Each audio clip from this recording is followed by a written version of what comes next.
गुरु प्यारी सात संगत जी, प्यार भरी राधा स्वामी जी। सात संगत जी, आज की वीडियो को पूरा जरूर देखिए। अगर वीडियो आपको अच्छी लगती है तो वीडियो को ज़रूर लाइक और चैनल को सब्सक्राइब करना मत भूलिएगा।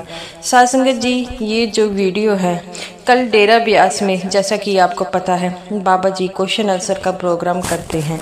तो सात संगत जी, बाबा जी से संगत ने कौन से क्वेश्चन आंसर किए हैं आज मैं बताऊंगी। सात संगत जी, जब भी बाबा जी से संगत उनकी सवाल जवाब करती है तो बाबा जी बड़े प्रेम से उनका इन सवाल जवाबों का जो है जवाब देते हैं। तो सात संगत जी, ये जो वीडियो है शॉर्ट फॉर्म में है कि बाबा जी से संगत ने कौन कौन से सवाल जवाब किए। सबसे पहले एक लड़की कहती है कि बाबा जी, आपकी कृपा से मेरा सारा परिवार सत्संगी है और मैं हमेशा ही सत्संगी रहना चाहती हूँ। मेरी शादी भी जहाँ पर हो वो सत्संगी परिवार में हो। बाबा जी कहते हैं, बेटा ऐसा नहीं सोचना चाहिए और ये ज़रूरी नहीं है कि सारे सत्संगी अच्छे हों। आपने जो जीवन साथी ढूंढना है वो ऐसा ढूंढिए जो आपको समझ पाए, आपकी कदर कर सके।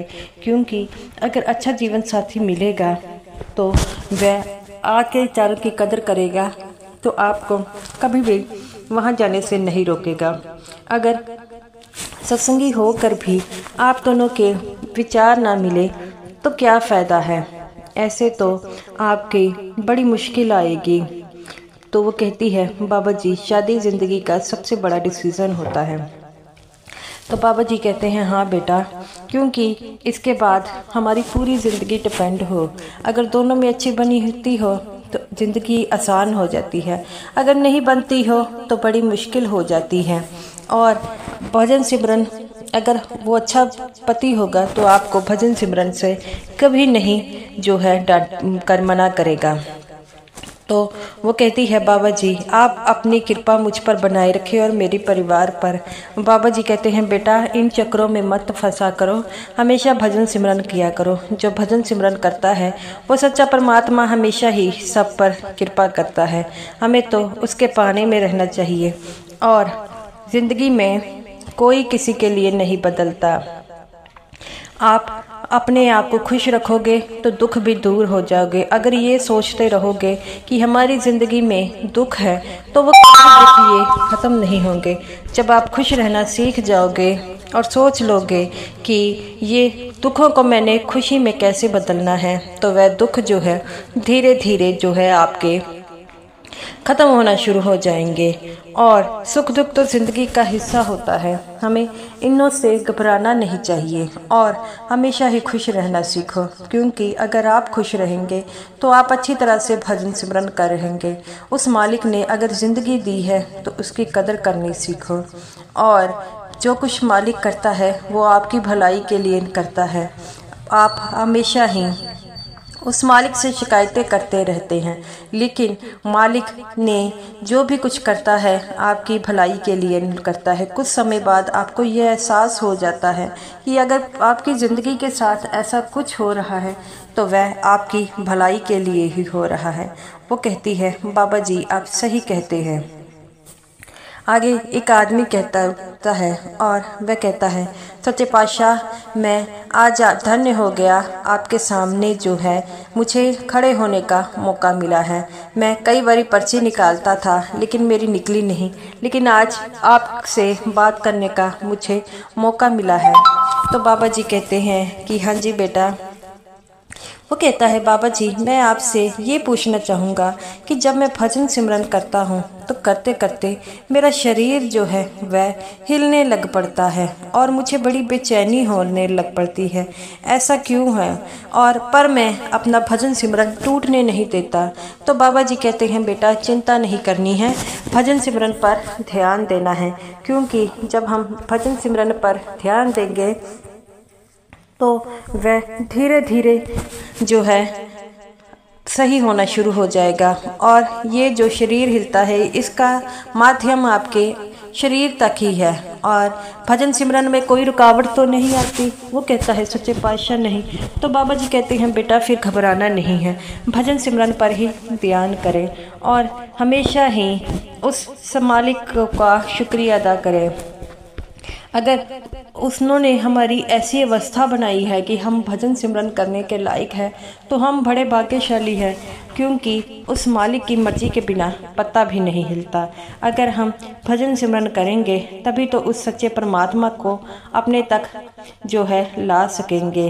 तो वो कहता है कि सच्चे पातशाह आपकी बड़ी कृपा है। बाबा जी कहते हैं बेटा मैं कौन होता हूँ कृपा करने वाली, वो मैं भी तो तुम्हारी तरह आम ही इंसान हूँ। तुम तो सिर्फ जो भजन सिमरन है उस पर ध्यान दो।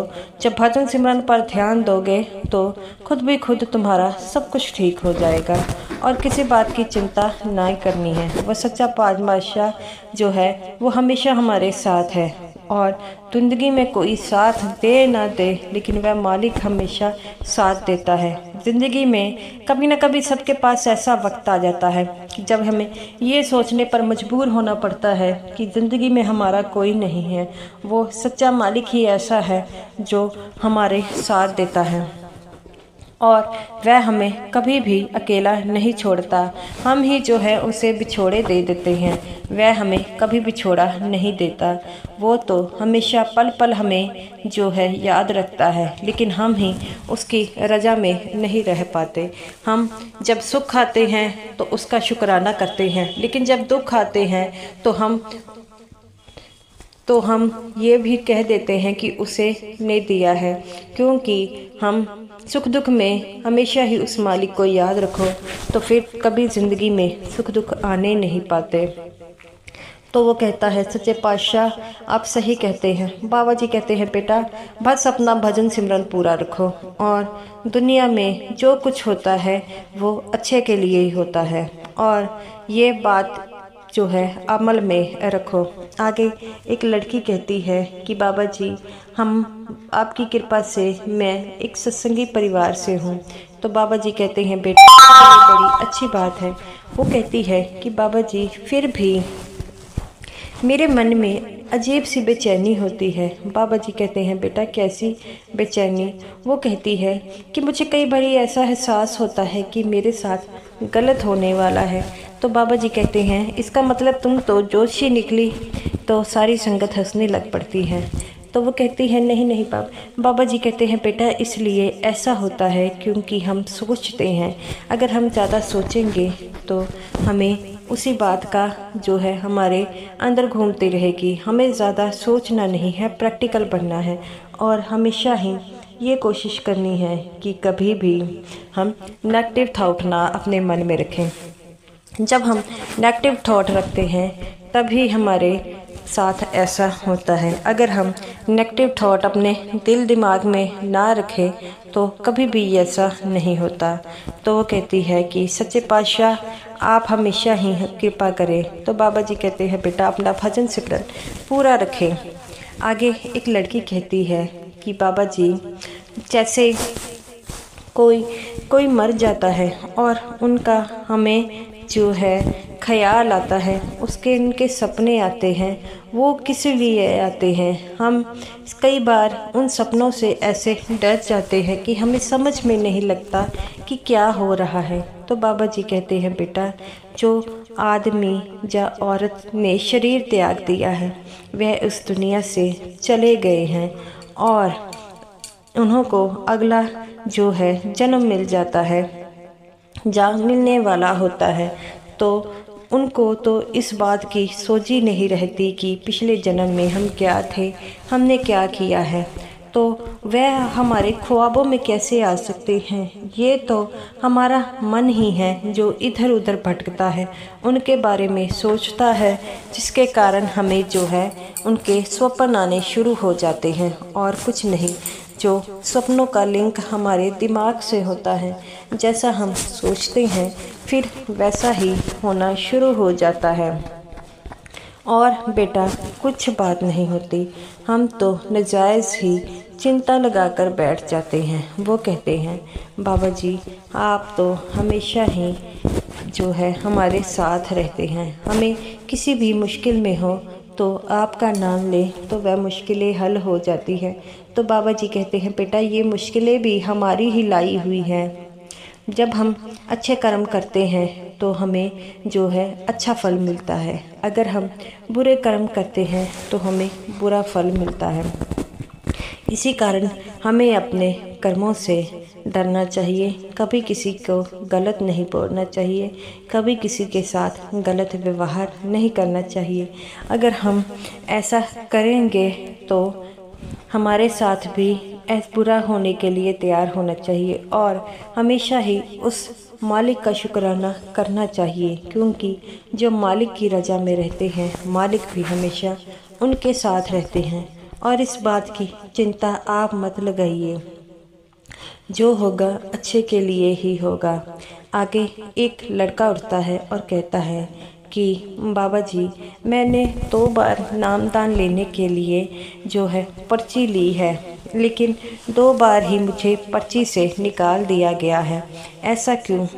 बाबा जी कहते हैं बेटा जब हमें नामदान नहीं मिल रहा तो वह किसी न किसी कारण ही होगा, और अगर हमें नामदान अभी नहीं मिल रहा जिसका मतलब है हमारे कर्मों में अभी नामदान की बख्शीश नहीं हो रही, कि हमारे कर्मों में अभी नामदान की बख्शीश नहीं है। आप किसी प्रकार की चिंता मत कीजिए। अगर नामदान आपके कर्मों में है तो एक न एक दिन जो है कर्मों में वो आपको ज़रूर मिलेगा, इस बात की आप चिंता मत लगाइए।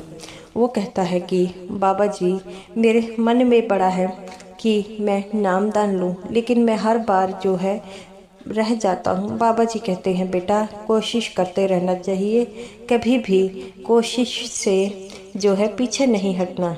मालिक भी उनकी मदद करता है जो अपनी मदद खुद करता है और कोशिश करता है। अगर हम कोशिश ना करेंगे तो कैसे होगा? हमें तो उस सच्चे पातशाह के पास रहना होगा। जो सच्चा पातशाह जो करता है अच्छा ही करता है। इस बात की चिंता आप मत लगाएं कि हमारे साथ क्या होगा, हमारे साथ जो होगा वो अच्छा ही होगा, और हम नाजायज़ ही इस बात की टेंशन लगा कर बैठ जाते हैं, किसी दूसरे की चिंता लगाए रखते हैं। लेकिन क्या अगर वो हमें तो उस मालिक की चिंता करनी होगी, क्योंकि वह मालिक ही हमारे काम आएगा।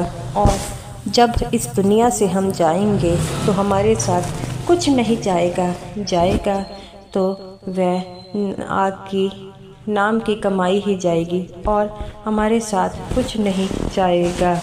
और इसीलिए तो हमेशा कहा जाता है कि भजन सिमरन करें। भजन सिमरन की ऐसी ताकत होती है जो उस मालिक को हमारे साथ जोड़ती है, और हमें तो उसकी रजा में रह कर ही भजन सिमरन करना होगा।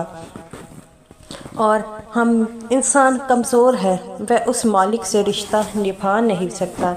जिस दिन हम उस मालिक से रिश्ता निभा लेंगे तो बाकी सारे रिश्ते फीके पड़ जाएंगे। ये इस दुनिया में हमें रिश्ते इसलिए दिए गए हैं ताकि हम इसमें उलझे रह सकें। जो काम के लिए हम आए हैं वह भूलकर इन रिश्तों, इस मोह ममता में ऐसे फंस गए हैं कि हमें तो वो सच्चा परमात्मा याद तक नहीं है, हम तो उसका सिमरन तक नहीं करते। हम तो उसी भुलाई बैठे हैं जो हमारा परम पिता है और जिसने हमें इस दुनिया में भेजा है। हमारे कई कर्म जो है रह जाते हैं, जिसके कारण हमें दोबारा जन्म लेना पड़ता है। कर्मों का नियम बड़ा अटल है, हर किसी को अपने कर्मों का हिसाब देना पड़ता है। कईयों का कर्म एक जन्म में ही जो हो जाता है और कईयों को कई जन्मों लेने पड़ते हैं। और अगर हमने अच्छे कर्म किए होते तो हमें इस जो है जन्म मरण के चक्रों में पड़ना नहीं पड़ता। हमने बुरे कर्म किए हैं, कर्मों का हिसाब देने आए हैं, इसीलिए तो हमें ये जन्म मिला है। और इस जन्म में ही अपना जीवन सुधारे और उस सच्चे परमात्मा का ज्ञान प्राप्त करने के लिए कई युग लग जाते हैं, कई जन्म लग जाते हैं, लेकिन अगर किसी ने उस मालिक को प्राप्त कर लिया है तो वह मालिक भी उसे अपने साथ लेकर जाएगा और इस जन्म मरण के चक्रों से छुटकारा डाल देगा। तो अगर हमें इस जन्म मरण के चक्रों से छुटकारा पाना है तो उसके लिए सबसे उत्तम कमाई क्या है? नाम की कमाई। जो ये कर लेता है वह सच्चा परमात्मा उसे अपने साथ रखता है, और जो नहीं कर पाता वो सच्चा परमात्मा उसे अपने जो है वो जन्म मरण के चक्रों से छुटकारा नहीं पा सकता। तो गुरु प्यारी साध संगत जी, ये कुछ सवाल जवाब जो बाबा जी थे संगत ने किए थे। तो साध संगत जी, अगर आपको ये वीडियो अच्छी लगी हो तो वीडियो को ज़रूर लाइक कीजिएगा, और समूह साध संगत जी को मेरी तरफ से प्यार भरी राधा स्वामी जी।